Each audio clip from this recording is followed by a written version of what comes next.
Madame la présidente, madame la ministre, mes chers collègues, cette proposition de résolution est une excellente opportunité de parler d'une filière chanvre à la fois complexe et prometteuse.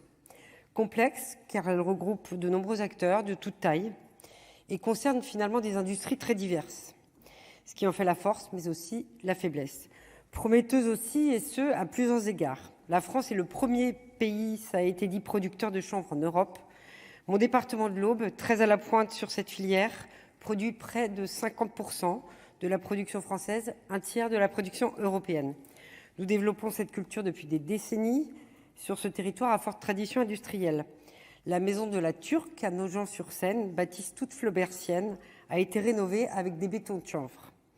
L'industrie du bâtiment place de grands espoirs dans les matériaux de construction à base de chanvre.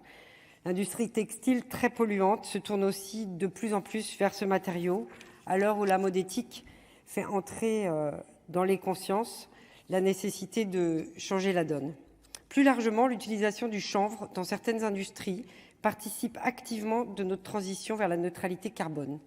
Cette culture, cela a été dit, n'a pas besoin de beaucoup d'intrants. Elle est très peu consommatrice d'eau, ce qui limite les besoins d'irrigation. C'est un atout agroécologique majeur dans le contexte du réchauffement climatique que nous connaissons. Le chanvre a la capacité de stocker beaucoup de CO2, cela a été dit également par mes collègues, dans un laps de temps très court. 1 hectare de chanvre absorbe sur une année environ 15 tonnes de CO2, c'est-à-dire que c'est exactement le même montant que ce qu'absorbe 1 hectare de forêt. Le chanvre est donc une culture aux multiples externalités positives, notamment pour les sols, dans le cadre des rotations culturales, des atouts cruciaux pour notre agriculture. Mais pour que cette chance se transforme en marché, encore faut-il des débouchés stables pour la filière. Bien sûr, les investissements sont indispensables. Être au fait des réalités du secteur nous permettra de gagner en compréhension et donc d'agir en conséquence.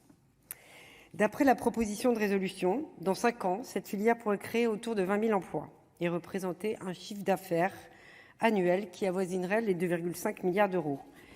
La France doit transformer l'essai.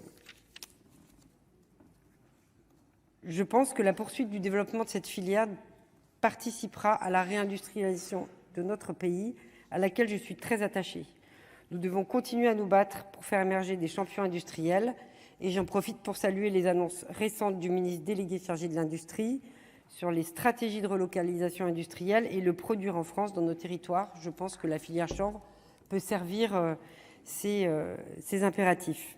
Nous avons de l'avance et pourtant, nous devons aider à structurer cette filière. Elle offre de belles perspectives pour une réindustrialisation décarbonée. Consolider une filière, c'est finalement permettre à l'offre de rencontrer la demande. C'est là qu'intervient l'importance des matériaux biosourcés et de leur développement. À ce titre, les points 30, 31 et 32 de la proposition de résolution sont très intéressants. Les matériaux biosourcés ont toute leur place dans nos démarches de rénovation et de lutte contre les passoires thermiques. Nous devons faire en sorte de mieux faire connaître ces produits, à la fois des professionnels, mais aussi de nos concitoyens. J'aborderai un dernier point, celui du CBD. Dès janvier, j'ai posé une question au gouvernement sur l'avenir de la filière, après le fameux arrêté du 31 décembre 2021. Oui, une régulation est nécessaire et la filière n'y est pas opposée. La proposition de résolution met en lumière les chiffres des millions de consommateurs ainsi que des milliers de points de vente. Les acteurs auront besoin de stabilité. Je le répète, la position de la Cour de justice de l'Union européenne, celle de l'OMS également, s'inscrivent dans une même optique. Le CBD n'est pas un stupéfiant, avec ses taux de THC inférieurs à 0,3%.